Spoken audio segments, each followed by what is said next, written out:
አይቻላቅም እንደዚህ ከተማ በብርቱካን ዛፍ ተከቦ አይቻላቅም። የብርቱካን ሀገር በሉት የብርቱካን ከተማ እንሻገርና ላሳያችሁ። አዩት አሁን መንገዱ ላይ በጣም ብዙ ደግሞ ፍሬ ያለው እኮ ብርቱካን ነው። ታውቃላችሁ ራአቴንስና ብርቱካን እንዳለ እኮ ደግሞ ማአት ፍሬ ያለው የሆነ ብርቱካን አይቼ ማላቅ ያክል እኮ ነው የተሰማኝ። ማለት ገርሞኝ እኮ ነው ከተማው ሁሉ ብርቱካን ፍሬው ምኑ ደግሞ ደስ ሲል በቃ በጣም ነው የሚያሳምረው። ውበቱ ይሄ ከለሩ አለ አይደል ከውስጥ የብርቱካናማ ከለሩና ከላይ አረንጓዴውን ዛፍ ስታዩት በጣም ነው የሚያምረው።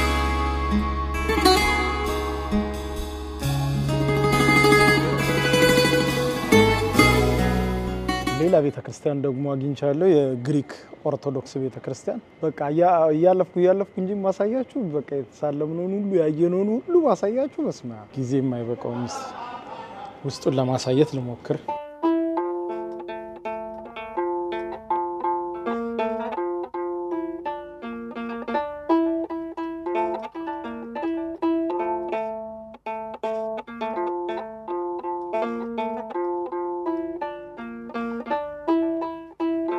የሆነ እርጋታው ጸጥታው ይሄም በጣም ነው ደስ የሚለው። ኦኬ ስንተኛ ቤተክርስቲያናችን ማለት ነው። በየመንገዱ ነው በቃ በየመንገዱ። አንዳንዶቹ ደግሞ በጣም ጥንታዊ የሆኑትን ምናምን ደግሞ አንዳንድ ቦታ ካሜራ የማይፈቅዱም እሱ ካሜራ የማይፈቅዱበት ቦታ ምናምን መቅረጽ ስላልቻልኩ እያለፍኩ መቅረጽ የምችልበትን ግን ልክ ሲፈቅዱልኝ ነው እንደዛ ማድረገው። ካልፈቀዱላችሁ ጀስት እነሱን ደግሞ ማክበር አለባችሁ ፍላጎታቸውን ምናምን የቤተክርስቲያኗን ሕግ ማክበር አለባችሁና ለዛ ነው እንጂ ሁሉንም ባሳያችሁ ምንም የማይበቃም ነበር። ከዚህ ፊት ለፊት ቤተክርስቲያን ነበር የተሳለም ነው ማለት። እዚህ ጋር ስትመጡ ሌላ ቤተክርስቲያን ያያችሁት ይሄ